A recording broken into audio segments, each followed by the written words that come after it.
Welcome to this week's Member Roundtable, where we discuss strategies, tactics, and actionable steps to help you achieve your goals in business. I'm Rosalind Fawns, co-founder of Furlough, and I'm going to be your host for the session. And today we're going to be discussing how automations can help you build and scale beyond your current ceiling of productivity.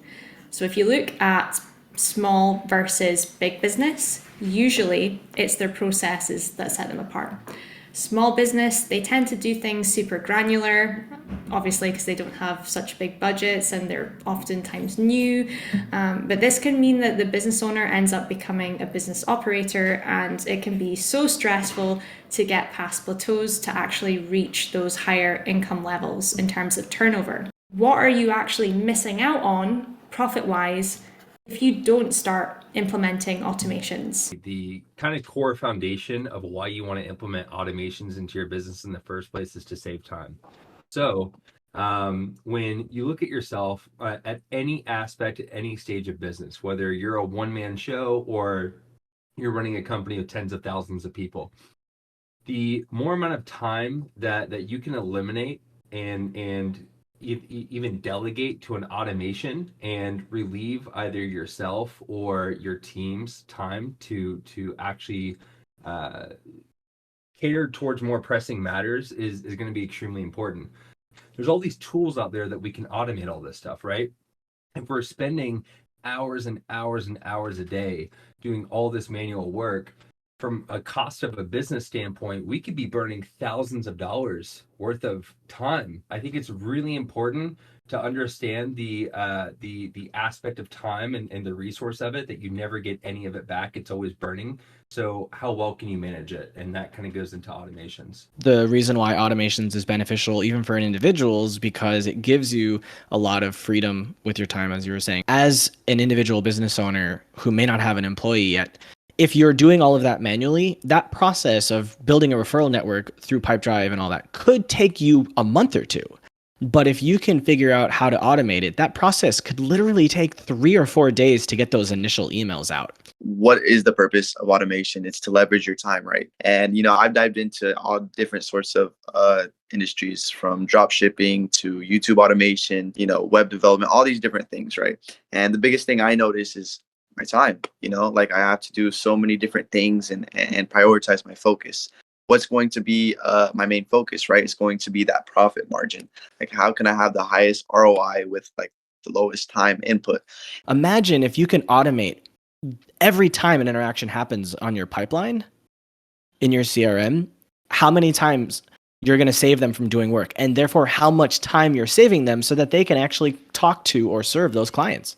So the easier that you can make it on your sales reps to automate these tasks and make the process and the flow so much more simple, they're actually going to be more willing to go out and make more calls, to make more emails, to book more meetings, to make more sales. So the easier that you can make it on your team, the more willing they're going to be, and the more trustful they're going to be in you as a leader as well. I think that those kind of aspects definitely relieve stress as well.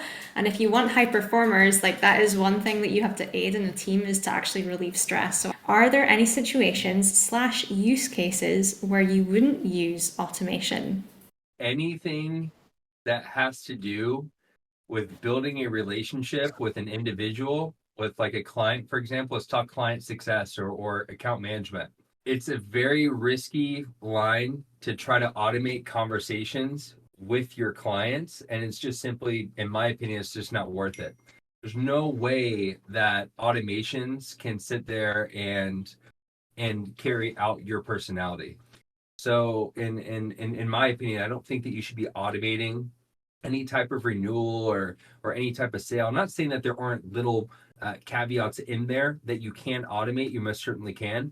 However, it's a dangerous line when you're trying to automate a conversation, or you're trying to automate like obtaining information or anything in that sense. So I think the things you don't want to automate are the things that people normally are not used to communicate with automated processes, one, or things that are very hard to automate, either expensive or complicated, or things that weren't established by other companies. So you want to start with the easy and very doable kind of automations that are proven efficient across the board on other companies.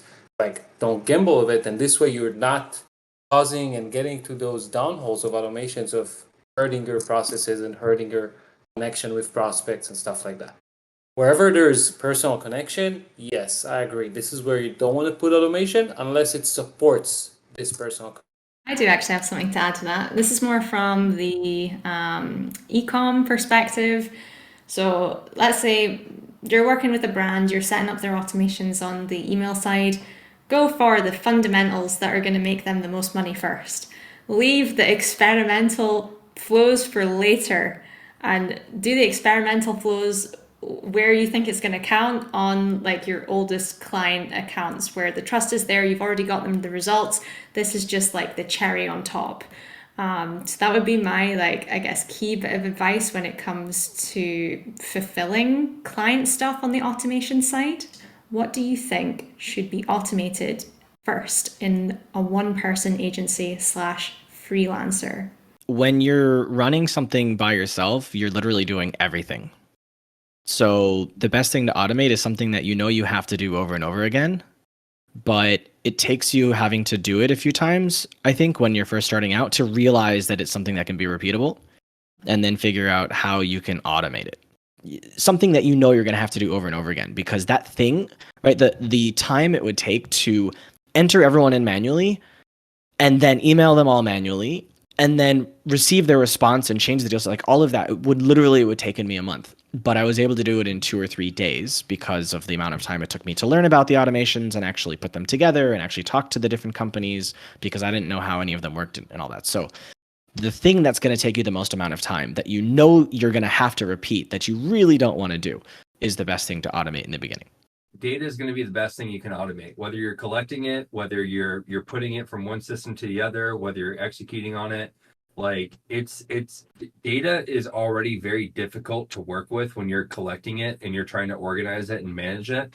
And when you can automate how it's being collected and how it's being dispersed within your projects and your organization, if you can automate as much as possible without sacrificing value and quality, obviously, you can automate the way that data is being flowed. Another thing I would look at any point, if you're starting or if you're an enterprise level, is segmentation.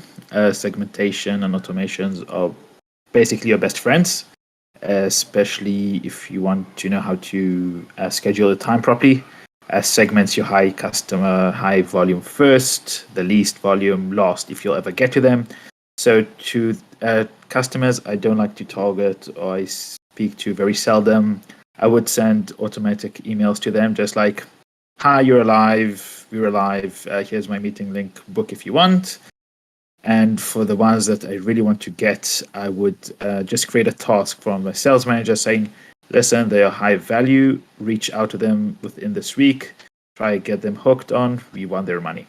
And segmentation can be for marketing, for sales, for any part of your flow. And it's extremely easy to set it up according to whichever stage your business is. I think the biggest challenge in automation, this is something we discussed yesterday, is like how to make automation still feel personalized. You know? And the key, obviously, to do that is segmentation.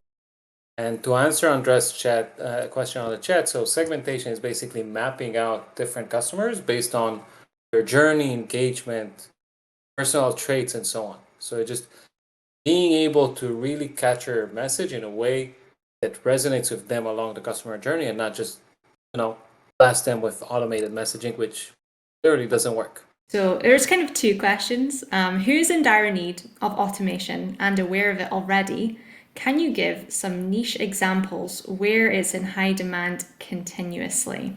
I'd say probably B2B SaaS companies. I could briefly talk about that. So I do YouTube automation. So we'll do like short form content and we'll just automate that system. We'll have people post podcasts or whatever, right? And we'll have a software that automatically chop it up and make the process a lot smoother, a lot faster. And even like Sean was saying about Buffer, we would just use Buffer to automate the uploads.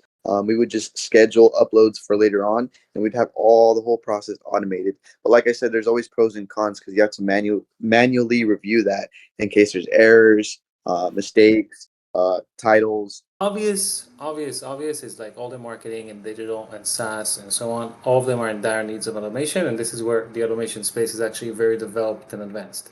But if you ask me where the opportunity in automation comes, is in the different industries. Think about legal firms. Same thing with accounting firms. Think about they have strict deadlines. A lot of it is just submissions. Also, medical facilities. So I think this is where we'll see disruption in the automation space, like in the old-fashioned industries. Another industry that comes to the top of my mind, just because I know I have to automate it for myself, is taxes, like CPA, stuff like that.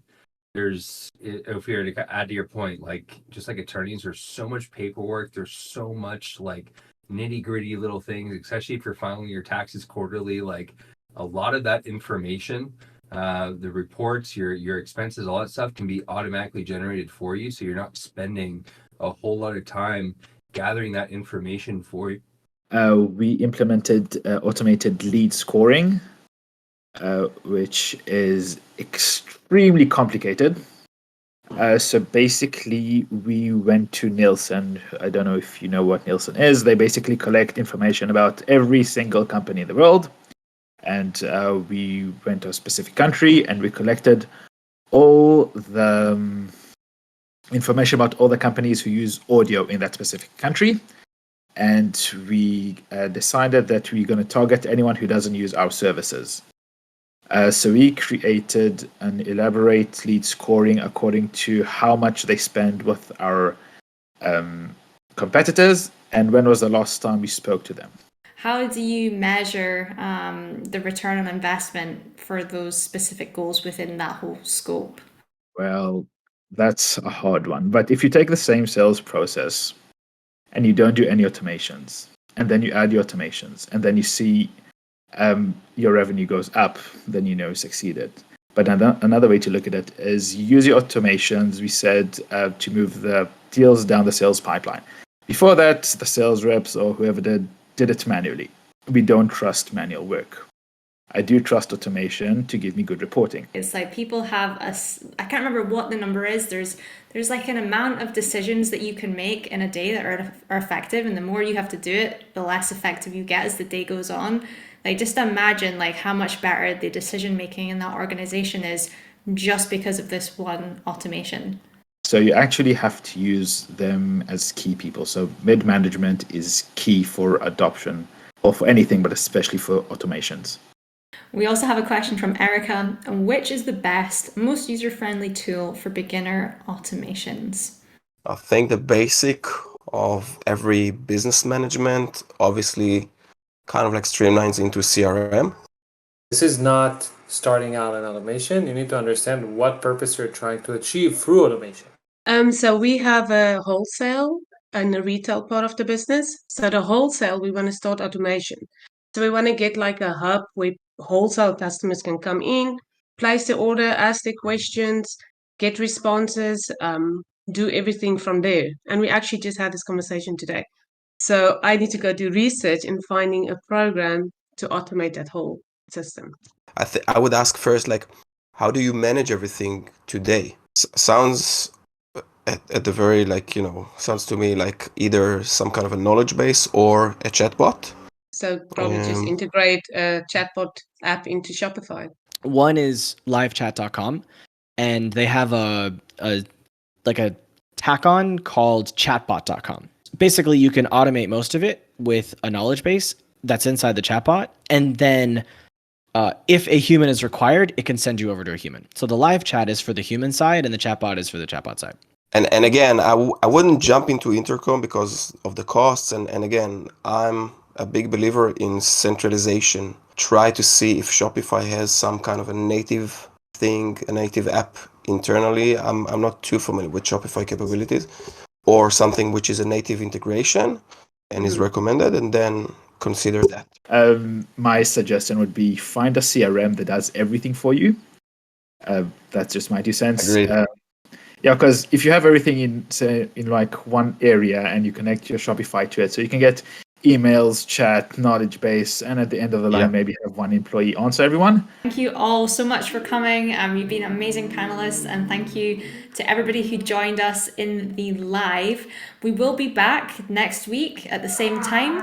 Sorry, you can hear my dog in the background, but next week we will be having our advertisers roundtable, and we're basically going to be discussing how to scale while maintaining your return on ad spend.